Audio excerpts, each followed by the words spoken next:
have to bear with me because it is extraordinarily windy outside, and that sucks, and it's going to make a lot of noise probably at some point during this, at least. It already is. I wanted to talk about how I found out that I had DID, because I don't know, it's just an interesting story, and I think it's a little atypical, and I'm just wondering if it would resonate with any DID havers out there, and it's just a good story. So, gonna offer a trigger warning for mentioning of, you know, mental hospitals and reasons one might go there. So, I was 15 at the time, and I knew what DID was, and I was already super into psychology at the time. I was very hyperfixated on it, and I knew what DID was, and I thought it was interesting. And I think that's the case with a lot of people who have DID, is that they get interested in it at first, and people use that as like a way to clock them for faking, but like if something's there and it's describing what you've been experiencing, you're gonna have like a lot of interest in it, but it's suppressed as to why. You know, like how a lot of people that are suppressing the fact that they're gay might have somewhat of a fascination with the gay community before they actually realize that they are one.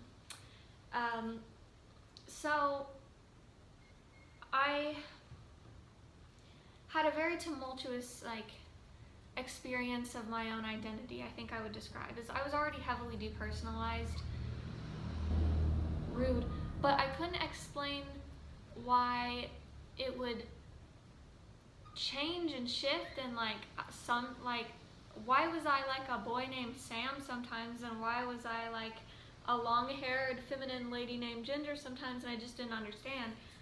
But I just kind of chalked it up to being imaginative, because I can't have DID, I don't have amnesia, which wasn't even true.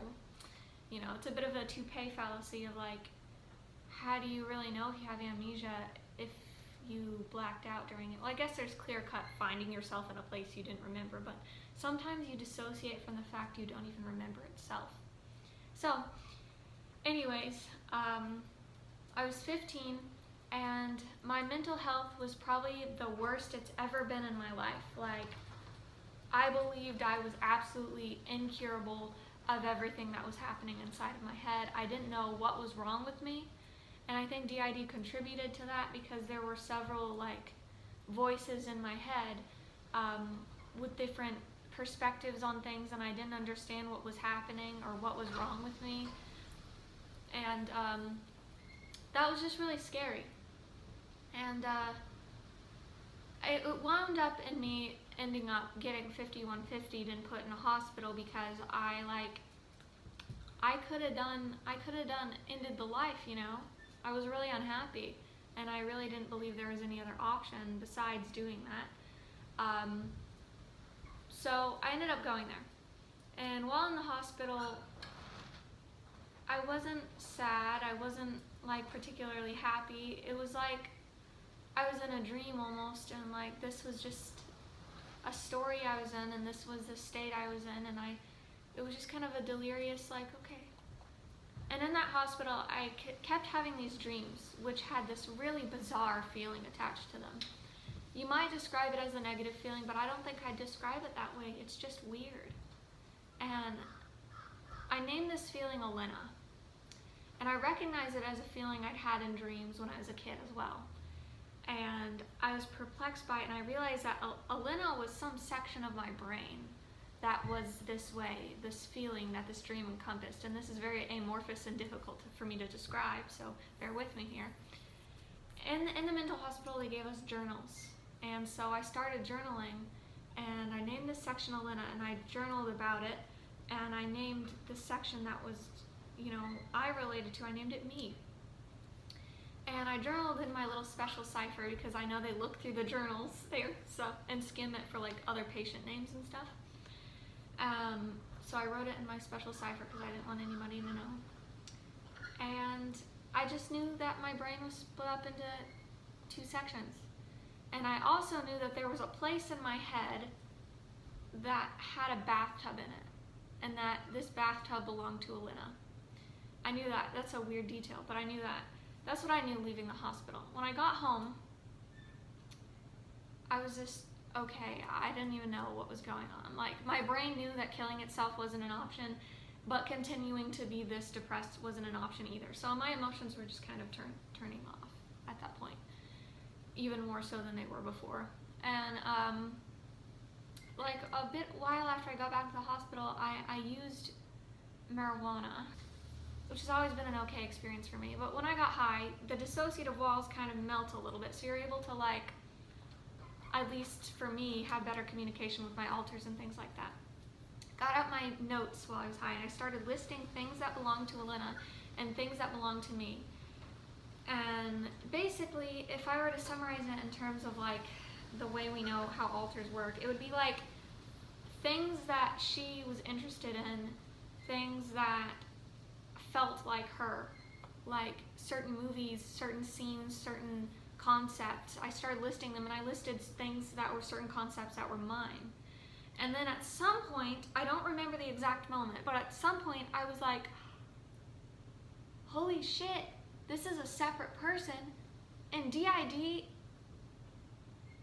well, it's a spectrum. There's no reason that it can't be a spectrum, right? And then I started looking into what OSDD actually was, and I realized that DID is a spectrum. There are people who have separated identities without amnesia between. There are people who have amnesia between. I hope it doesn't do that again. There are people who have amnesia between parts of themselves, but the parts of themselves aren't really separate identities, but they're not like, they're different from you. So it's hard to, it's a spectrum. Like PTSD in itself is kind of like a very tiny form of DID. So yes, it is a spectrum, and I didn't know that.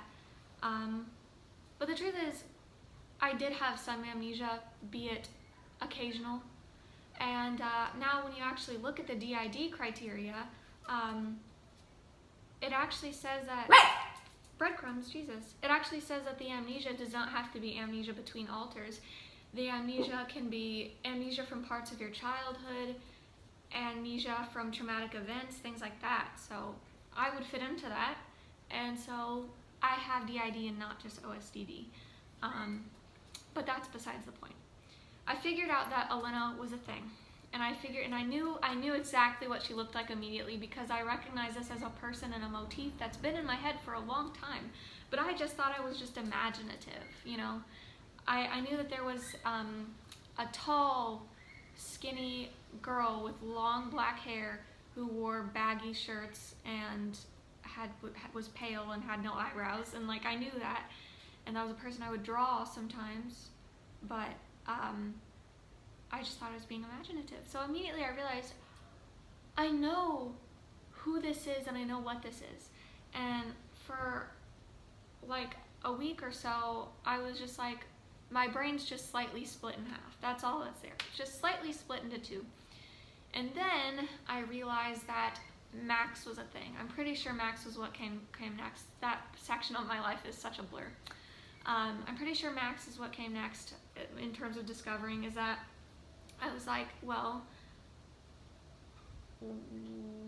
what about this whole thing? Like, what about those times where I just fucking burst into like, yeah, and then I start fucking talking like that, and I don't even know what my body's even doing at that point, and like I have the mannerisms of a boy, and I know this boy in my head, and I know that sometimes I turn into a boy who is very dysphoric. And so for a while I was like, Jesus, I gotta be trans, but I don't feel like that right now. I must be like faking being trans, like, you know, that kind of thing. But in reality, it was because I was thoroughly confused that there was a boy in my head, a 16-year-old boy. And I spoke to him, and I was like, oh my God, this is it. These are all of them. And then I realized that Ginger was a thing. Wait, no, I'm pretty sure Ginger came before Max. Either way, after each consecutive one I thought it was all of them. I think it was Ginger that came next. Throughout my life, I remember even whenever I was like a while ago, like when I was a lot younger, Ginger would always dye my hair red when I was a kid, and she dyed it as a teenager, even though I didn't want to do that. And she made a channel called Ginger Thalia where she would make videos about witchcraft. And I knew that there was a section of my being that went by the name Ginger and had long red hair and was very like effeminate and witchy. And I didn't relate to that. And so I was looking and I was thinking about that, and I was like, what if that's an altar? And then once I thought of that, there she was, and she was there with me, and she inhabited the body, and just went on a walk, and I was like watching her do that with the body, and I was like, well, shit. Anyways, we know the story of Max. So after that, who would have had to been? At that time, who all then I said something? It must have been after that. Yeah, I don't know the order, so it's just kind of going out of order because it's a blur. I think it was Augie next. We were like, no, I don't have a child altar. Gotta be like the only person I've seen who doesn't have a child altar. And then at one point, I was super fucking overstimulated, and everything was terrible. And then all of a sudden, the body, I don't know if it was all of a sudden, but it felt that way. It was like a little kid. It was a little kid that just wanted to hide. And it wanted my mom. And we were like, no, I was like, is this a child altar? And I was thinking about it, and I was like, this makes a lot of sense.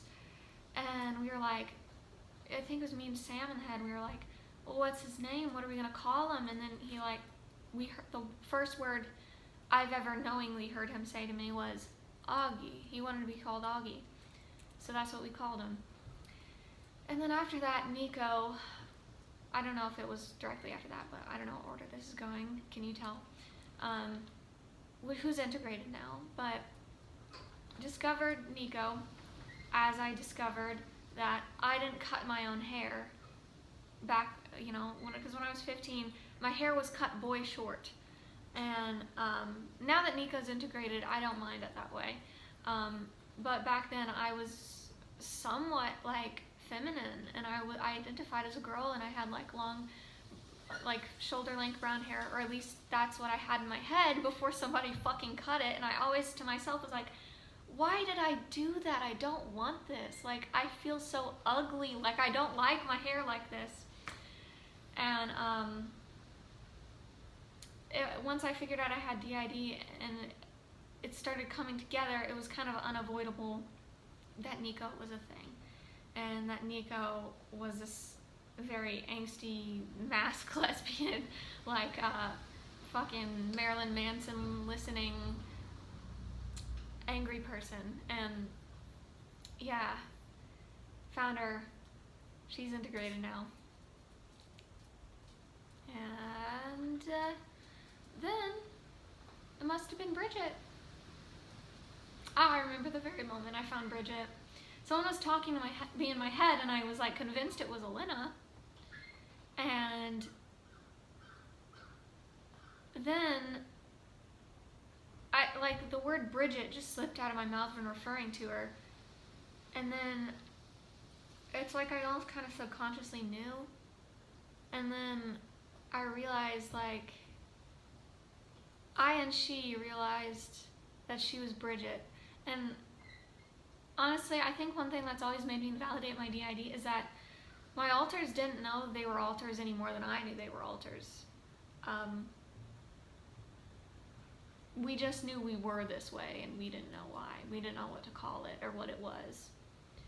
So she wasn't like, oh yeah, I'm Bridget the alter, I've been in your head this whole time. It wasn't like that. She was just like, yeah, you know?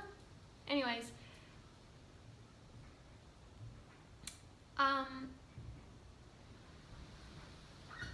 I think the fucking wind. I think there's a chance that Bridget might be gone now. And the reason why I say gone is because I don't want to say integrated, because I'm not sure, but I know that her energy, her aura, it's not anywhere around here anymore. There's no way to communicate with her. And it's not like she's like hiding back there. Nobody can feel her hiding back there. It's almost like she was never there in the first place. And I don't know what that means, but she may have integrated. So if you know, enough time passes and I feel like that's the case, I'll probably make a video on that, because I do feel different, like something's different. But yeah, anyways, that was kind of irrelevant. But thank you for watching this. If you found it interesting, let me know if YouTube doesn't turn the comments off. Thank you. Comments tell me if you think I'm faking. Comment.